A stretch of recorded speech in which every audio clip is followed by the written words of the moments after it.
de la división del trabajo.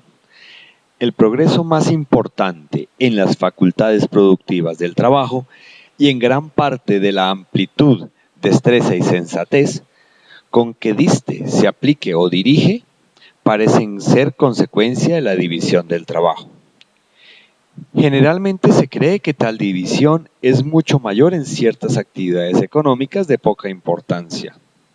No porque efectivamente esa división se extreme más que en otras actividades de importancia mayor, sino porque en aquellas manufacturas que se destinan a ofrecer satisfacciones para las pequeñas necesidades de un reducido número de personas, el número de operarios ha de ser pequeño y los empleados en los diversos pasos o etapas de la producción se pueden reunir generalmente en el mismo taller y a la vista del espectador. Por el contrario, en aquellas manufacturas destinadas a satisfacer los pedidos de un gran número de personas, cada uno de los diferentes ramos de la obra emplea un número tan considerable de obreros que es imposible juntarlos en el mismo taller. Difícilmente podemos abarcar de una vez con la mirada sino los obreros empleados en un ramo de la producción.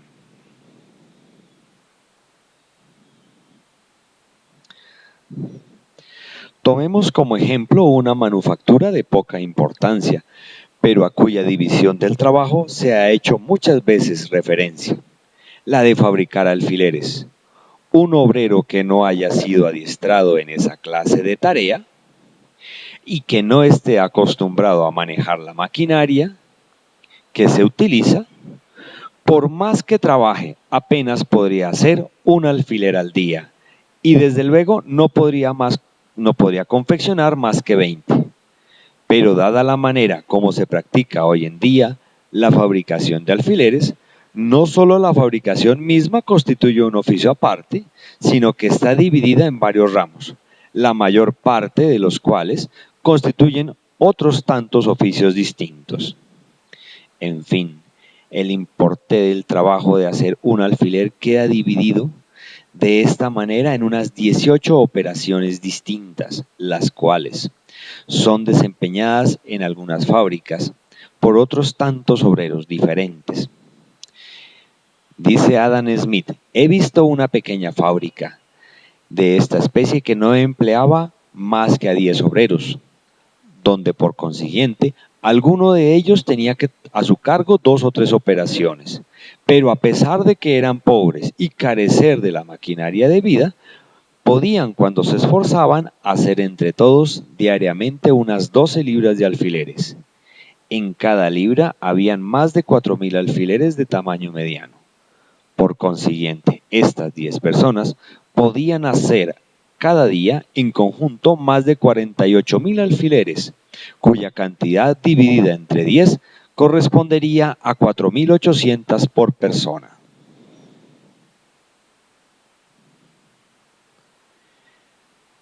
En todas las demás manufacturas y artes, los efectos de la división del trabajo son semejantes a los de este oficio poco complicado, aun cuando en muchas de ellas el trabajo no puede ser objeto de semejante subdivisión ni reducirse a una tal simplicidad de operación. Sin embargo, la división del trabajo, en cuanto puede ser aplicada, ocasiona en todo arte un aumento proporcional en las facultades productivas del trabajo.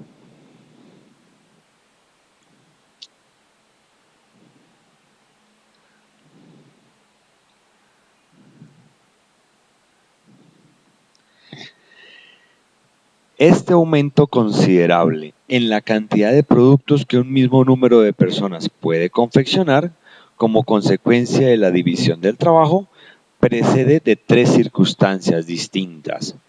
En primer lugar, el progreso en la destreza del obrero incrementa la cantidad de trabajo que puede efectuar y la división del trabajo, al reducir la tarea del hombre a una operación sencilla y hacer de ésta la única ocupación de su vida, aumenta considerablemente la pericia del obrero. En segundo lugar, la ventaja obtenida al ahorrar el tiempo, que que por lo regular se pierde al pasar de una clase de operación a otra, es mucho mayor de lo que a primera vista pudiera imaginarse. Es imposible pasar con mucha rapidez de una labor a otra cuando la segunda se hace en un sitio distinto y con instrumentos completamente diferentes. Y en tercer lugar, todos comprenderán cuánto se facilita y abrevia el trabajo si se emplea la maquinaria apropiada.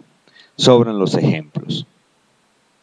El hombre adquiere una mayor aptitud para descubrir los métodos más idóneos y expeditos a fin de alcanzar un propósito, cuando tiene puesta toda su atención en un objeto, que no cuando se distrae en una gran variedad de cosas.